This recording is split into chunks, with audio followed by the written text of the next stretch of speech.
There are two brothers from Glasgow who police believe to be leading the biggest and richest organised crime syndicate in Scotland, with ties to gangs in South America, Spain, the Netherlands and England.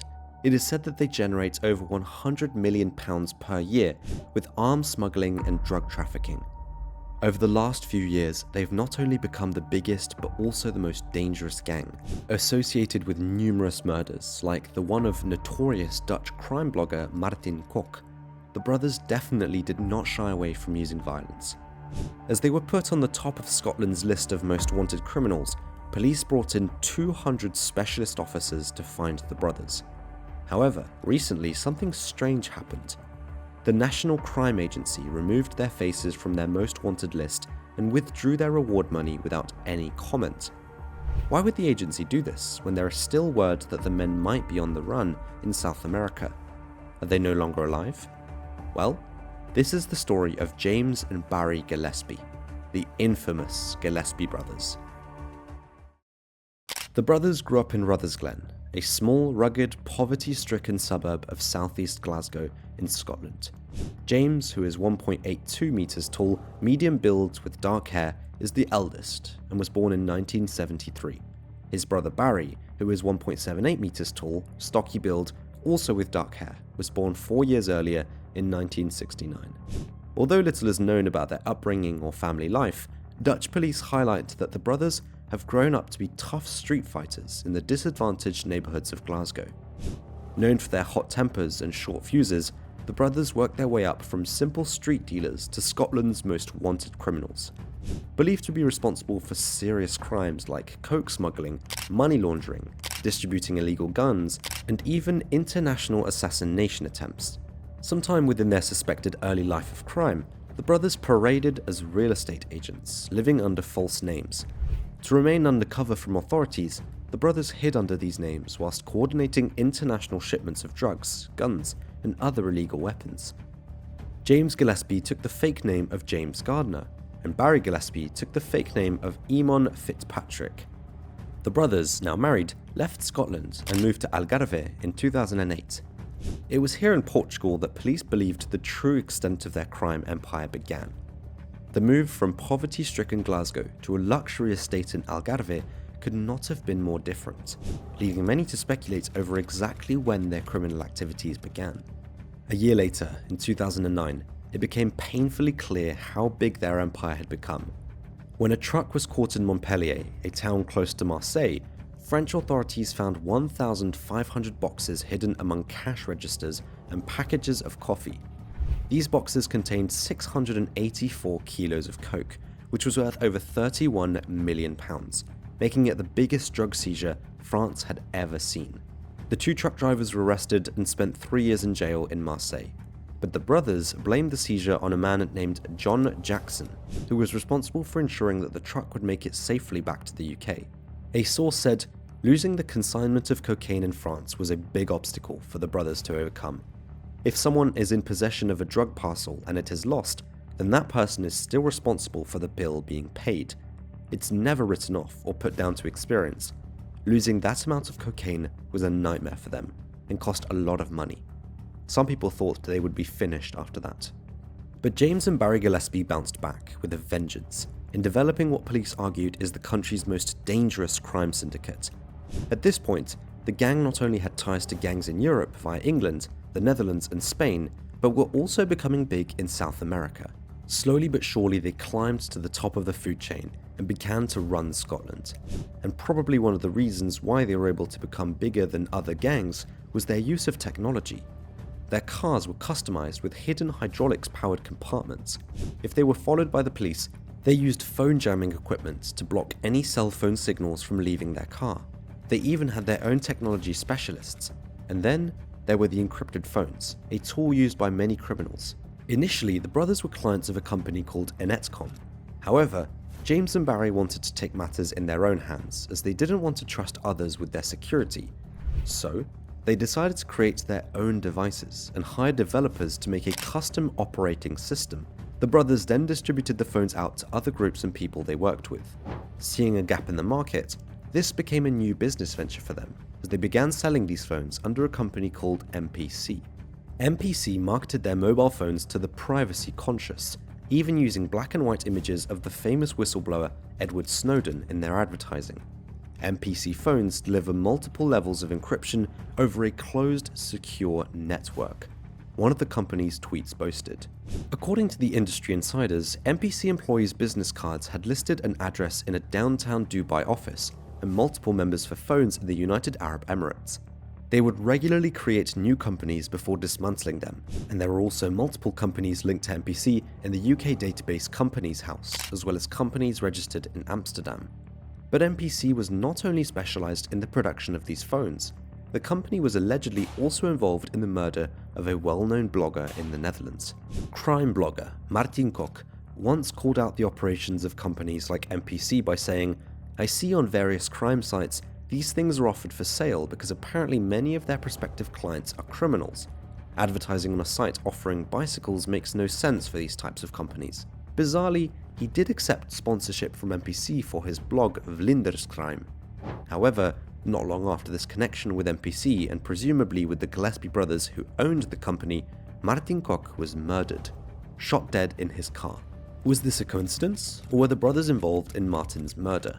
The Gillespie brothers were accused of putting Martin Kok on a plate for the Mokro Mafia to pull the trigger. Ridwan Tahi had given the assignment to murder Martin Kok because he was exposing too much information about organized crime networks. Make sure to watch my video about Martin Kok to understand the full story of his shocking death. But back to the brothers, because this is not the only murder they have been connected to.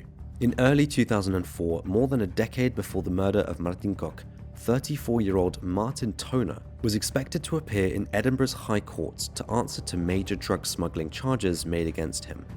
However, on the 30th of June 2004, his body was found in a field near Langbank village, Renfrewshire, Scotland. Police believed that Martin had been lured away by someone he knew and trusted, was murdered elsewhere, and then eventually dumped in the Scottish field where he was found. Eventually, 2 people were arrested on suspicion of murder. John MacDonald, whose case was dropped without charges due to a lack of evidence, and Douglas Fleming, who was found innocent by a 12-man jury. The case, therefore, is still on police record as being unresolved. In 2017, 13 years later, police renewed the appeal for information on Martin Toner's murder, this time pointing to the Gillespie brothers' potential involvement.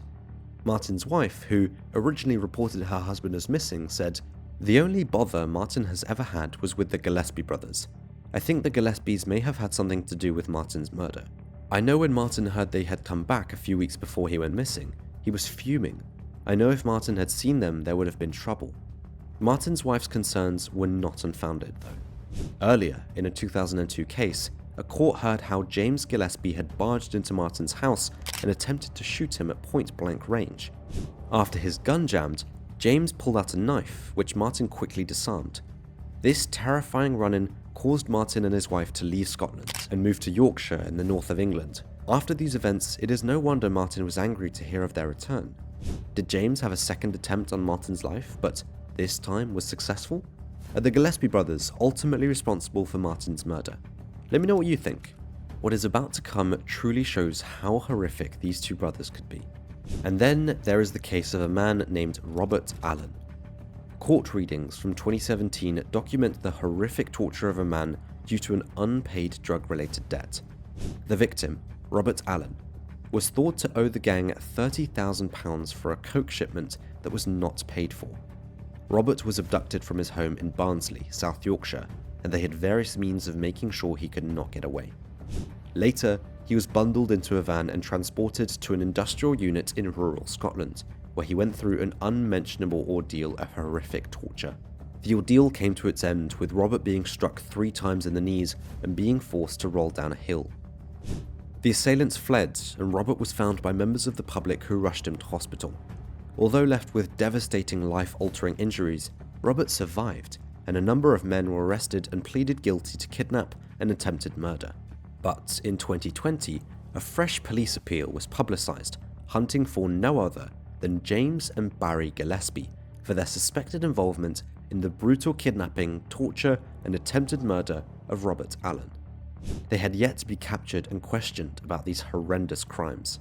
In 2014, the Scottish police started Operation Escalade, which was dubbed to be a heavyweight investigation into one of Scotland's top-tier serious organised crime groups, the Brothers Criminal Enterprise. In 2018, Operation Escalade partnered with the National Crime Agency, the DEA, Europol, and Interpol, giving them more power and an international presence to help increase the success of their operations. In 2019, they brought in 200 specialist officers to begin the global search for James and Barry Gillespie, now dubbed the Escobar Brothers by Scottish police. Although there was no sign of James and Barry, the ranks were closing in on their known lieutenants and accomplices. In 2019, James White, the Don, was arrested in Brazil, and Christopher Hughes, who was later found guilty for his role in Martin Kok's murder, was arrested in Turin, Italy. The brothers could do nothing but look on as their trusted network fell around them. Operation Escalade continues to go strong, and since its launch, the investigation has seen almost 50 people convicted of serious organised crime-related offences. But the question remains, where are James and Barry Gillespie now? Some say they fled to Algarve in Portugal. Others say they fled to Brazil and used their wealth and connections to secure protection. Despite the hard work of Operation Escalade, all was quiet. But then, in 2022, the National Crime Agency did something unheard of. The National Crime Agency removed the faces of the brothers from their most wanted list and withdrew the reward money of £5,000. Scottish police reportedly told the Gillespie family that the brothers may have come to harm whilst on the run in Brazil. South American police had supposedly informed them that there was an altercation over protection money. The brothers could no longer comply with the increasing financial demands of their Brazilian protectors, and they were executed by a Brazilian gang. But without their bodies being found, could this just be another elaborate hoax and cover-up? Mysteriously, the Organised Crime and Counter-Terrorism Unit in Scotland is still appealing for information about the brothers' whereabouts and warning the public not to approach them as they could be dangerous. Quite a strange message to release when the brothers are expected dead, right? So many mysteries follow these two brothers around and speculation is rife. What was the extent of their involvement in the murder of Martin Kok and Martin Toner? Were the brothers present during the brutal torture and attempted murder of Robert Allen? Did they really meet their end in South America? Or is this all part of a cover-up funded by their protection agreement? Let me know in the comments. I'm curious to see what you think. Don't forget to like the video and subscribe, it immensely helps the channel. Thank you, and see you in the next one.